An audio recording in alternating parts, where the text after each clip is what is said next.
Tengan todos un buen día y sean bienvenidos a la clase de hoy de Desarrollo Humano Integral. En esta ocasión vamos a ver sobre quién es Jesús, porque recuerdan que ya habíamos visto sobre su nacimiento, que creció y finalmente murió, ¿no? Entonces, terrenalmente hablando, ya habíamos visto lo que hizo y su propósito aquí en la tierra. Incluso ya vimos que él padeció por varias situaciones como hambre, sed, incluso cuando le cortaron, de él salió sangre. Entonces ya vimos que él vino como hombre, como un ser humano común y silvestre, ¿no? Entonces, ahora vamos a ver quién es Jesús en la divinidad, porque habrán escuchado Padre, Hijo y Espíritu Santo. Entonces, ¿quién es Jesús en la divinidad? Y Jesús, para ustedes, ¿quién es Jesús? Les pregunto. Entonces, todos esos temas vamos a ir descubriendo en este estudio. Moisés en Éxodo 13:3 le dijo, yo soy el Eterno. Jesús se presentó cuando estuvo aquí en la tierra como el yo soy. Por ejemplo, dijo, yo soy el pan de vida, el que viene a mí no tendrá hambre, y el que cree en mí no tendrá sed jamás. En Juan 6:35 también dijo, yo soy el camino, la verdad y la vida. Nadie viene al Padre si no es por mí. En Juan 14:6, yo soy la luz del mundo. El que me sigue no caminará en tinieblas, sino que tendrá luz y vida. En Juan 8:12. Entonces, todas estas cosas dijo Jesús. Incluso cuando él sanó a un ciego,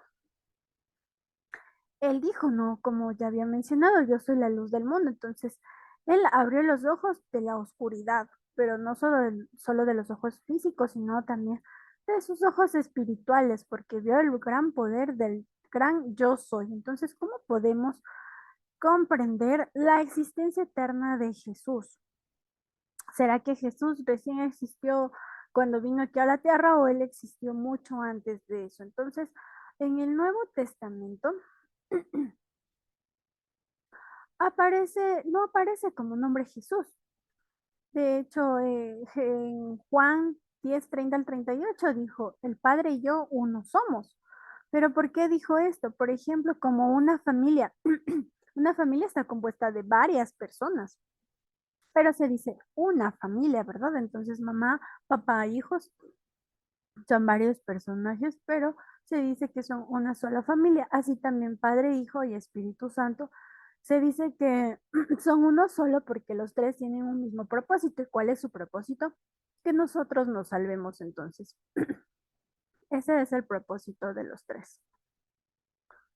Incluso cuando Jesús dijo, antes de que Abraham fuera, yo soy, y cuando dijo, mi padre y yo uno somos, entonces los judíos enseguida quisieron matar a Jesús, quisieron apedrearle diciendo que él está blasfemando, porque cómo puede decir que conocía antes de que de Abraham fuera, él ya era.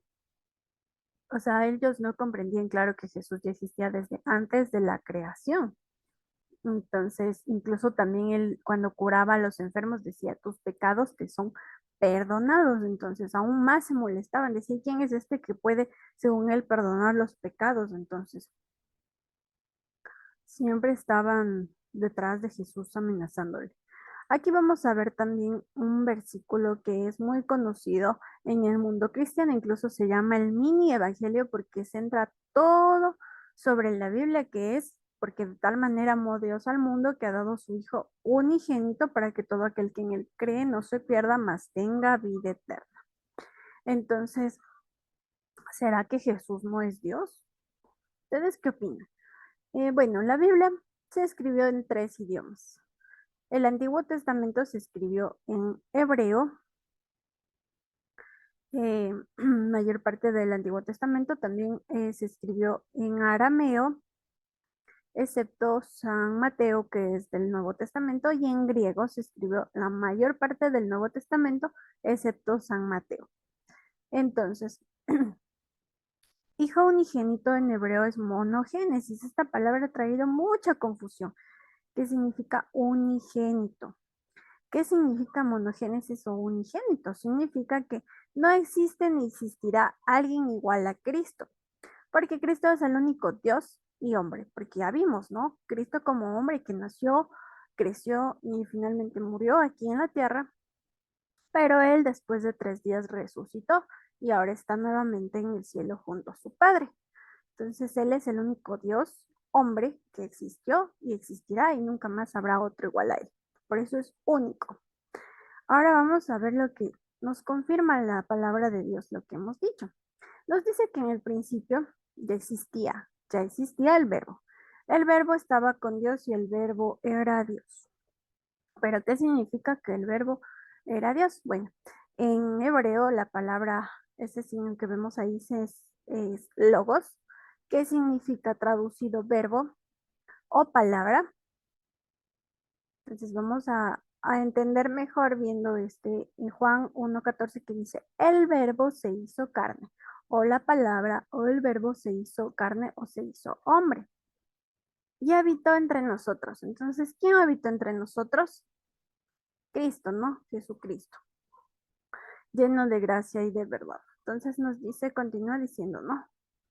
Que en el mundo estaba y el mundo por él fue hecho, pero el mundo no le conoció. Claro, no le conoció porque ya vimos cómo los judíos, y hasta en la actualidad, muchas personas no creen en Jesús, no creen que Él vino y murió en esta tierra. Entonces, el mundo por Él fue hecho, ¿no? Pero entonces aquí nos aclara que Él ya existió mucho antes, como dice aquí, estaba con Dios desde el principio, desde muchísimos años antes que ni siquiera nosotros estábamos tal vez en planes de, de ser creados, ¿no? Entonces, si tú crees que vino Jesús a este mundo, entonces, y que Jesús estuvo desde antes de la creación, entonces se sobreentiende que Cristo también es Dios. Aquí vemos, ¿no? Cómo estuvo en la creación y cómo sufrió y padeció cuando estuvo terrenalmente en la tierra. Ahora vamos a ver también, bueno, en Salmos 33, 6 al 9 nos dice que por la palabra de Jehová fueran hechos los cielos y todo el ejército por ellos, por el espíritu de su boca, porque su palabra tiene poder. Como vimos antes, la palabra logos tiene poder, ¿no es cierto? Entonces, ¿quién es el verbo que se hizo carne? Es Jesús, ¿no? Entonces, es este personaje que no es, bueno, fue humano, pero en realidad no es humano, entonces estuvo aquí en la tierra como humano, pero antes de eso era Dios. Entonces él vino siendo Dios, dejó su trono, vino como hombre y sabemos que a Jesús le rechazaron, entonces hasta aquí está más claro, ¿no? Entonces, porque no vino como Dios, entonces por eso los judíos le rechazaron. Así también podemos ver en Isaías 9:6, cómo fue llamado Jesús. También antes en el Antiguo Testamento no dice la palabra Jesús como tal, sino que dice, Isaías ya les había dicho que iba a venir un niño, porque un niño nos es nacido, hijo nos es dado. El principado sobre su hombre se llamará su nombre. Escuchen cómo se llamaba. Antes en el Antiguo Testamento no se decía Jesús, sino admirable, consejero, Dios fuerte, Padre eterno, porque Él estuvo en la creación, entonces también es nuestro Padre. Padre eterno, príncipe de paz. También en Mateo 1:23 nos dice, he aquí una virgen concebirá y dará a luz un hijo que llamará su nombre Emmanuel, que traducido es Dios con nosotros. Entonces aquí vemos los diferentes nombres que se le llaman a Jesús en el Antiguo Testamento. Entonces, incluso también hay otro versículo que nos dice en Mateo, perdón, que nos dice más a todos los que le recibieron, dio potestad de ser hechos hijos de Dios. Entonces, al que cree en su nombre también nos llama hijos. También en Isaías 43 dice, voz que clama en el desierto, preparad camino a Jehová, enderezad calzada en la soledad a nuestro Dios. Entonces aquí vemos, ¿no? Que esto predijo Isaías y más adelante lo que él predijo se cumplió en Mateo 1:13 cuando Juan el Bautista, que era considerado como el primo de Jesús, vino a preparar el camino a Jesús. Entonces él decía, arrepentíos porque el reino de los cielos se ha acercado, pues este es aquel a quien habla el profeta Isaías. Entonces, ¿de quién estaba hablando el profeta Isaías? En 43, en el versículo 43. de Jesús, ¿no? Aunque también lo llama aquí Jehová. Cuando Juan el Bautista bautizó a Jesús, apareció el Espíritu Santo en forma de paloma y se abrió los cielos y dijo, este es mi Hijo amado en quien tengo contentamiento. Entonces aquí vemos, ¿no? ¿De quién se refería aquí? Preparar el camino a Jehová era a Jesús, que en hebreo se pronuncia Yahvé, no tiene de hecho vocales, es así como lo vemos escrito aquí. Jehová en hebreo es así, Yahvé. Entonces, cuando esta profecía, como dije, se cumplió, entonces vemos aquí que se revela que era Jesús en el Antiguo Testamento. Para confirmar esto, vamos a ver también algo que habla acerca de los ángeles, que dice que el Hijo es superior a los ángeles. ¿Y quién es el Hijo de Dios?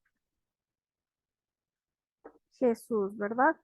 Entonces, aquí vemos que nos dice en Hebreos 1, este capítulo es súper hermoso, si pueden leerlo para que comprendan aún más lo que estamos estudiando en este día, que nos dice Dios ha hablado por su Hijo en estos postreros días, nos ha hablado por el Hijo. Entonces aquí envió Dios Padre a su Hijo, ¿no? Para que nos dé lo que va a suceder, lo que está sucediendo ahora. Entonces, a quien constituyó heredero de todo y por quien asimismo hizo el universo. Entonces, quien hizo el universo está una vez más confirmando que también estuvo Jesús, siendo el resplandor de su gloria y la imagen misma de su sustancia. Entonces, está hecho de Dios, ¿no? Jesús igual. ¿Y quién sustenta todas las cosas? Esto me parece súper interesante. Quien sustenta todas las cosas es Jesús también, ¿no? De su poder, habiendo efectuado la purificación de nuestros pecados, porque a través de únicamente de quién podemos ser salvos, creyendo en Jesús, ¿no? Que Él murió por nuestros pecados. Se sentó, dice, a la diestra de la majestad de las alturas, hecho tanto superior a los ángeles. Entonces dice que cuánto heredó más excelente nombre que ellos. Y a los ángeles le dijo, adórenle todos los ángeles de Dios. Aquí vemos cómo están postrados, incluso los ángeles adoran al Hijo de Dios. Y aquí vamos a ver algo interesante que nos aclara también acerca de los ángeles, que nos dice así, este personaje es Juan. Juan era uno de los discípulos, de hecho es conocido como el discípulo amado de Jesús, porque siempre estaba cerca de Jesús. Entonces, él siempre estaba escuchando y él fue revelado y escrito uno de los libros más que revelan más para nuestra actualidad, que es Apocalipsis. Entonces, este ángel se le aparece y le dice, escribe estas cosas, palabras son verdaderas de Dios. Entonces, él a ver que era el ángel, él se quiso postrar, le dijo, yo me postré, bueno, él se quiso postrar para adorar al ángel, y entonces el ángel le respondió y le dijo, no lo hagas, yo soy consiervo tuyo, es decir, él es como nuestro hermano, ¿no? Entonces no podían adorar a Cristo, perdón, no podían adorar al ángel, porque él le dijo que solo tiene que adorar, aquí le dice, solo puedes adorar a Dios.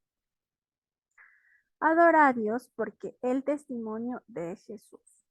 Entonces, si leemos mejor este versículo, lo pueden capturar si desean, para que entiendan un poco mejor. Entonces, en resumen de lo que se ha hablado, ¿no?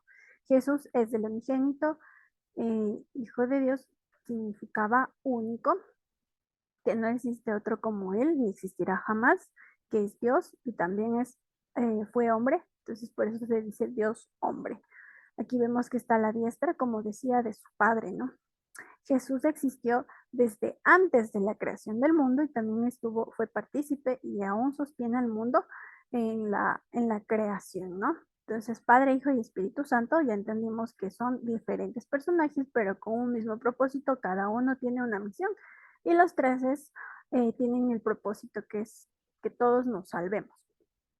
Aquí nos dice que el Padre, Dios le dio poder y potestad a Jesús, por lo que los ángeles adoran a Jesús. Entonces no hay que adorar a los ángeles, sino que aquí nos enseña claramente que cuando Juan se quiso postrar ante el ángel, le dijo que no, que él es como su hermano, entonces que al único que hay que adorar es a Dios, ¿no? O a Jesús también. Entonces a los únicos dos aquí pueden leer, ya por el tiempo no alcanzó a leer, en Apocalipsis 5:13 también sobre algo de la creación. Entonces, este la verdad es un tema bastante extenso y nos demoraríamos años en comprender y estudiar, pero he tratado de hacer lo más resumido posible para que comprendan quién es Jesús dentro de la divinidad. Entonces, espero que les haya gustado el estudio de hoy, eh, comprender, como les dije, quién es Jesús. Y bueno, la verdad es bastante interesante este tema y espero que les haya gustado. Recuerden realizar la tarea en base a lo que acabamos de ver en este video y nos vemos en una próxima clase. Que Dios me los bendiga muchísimo.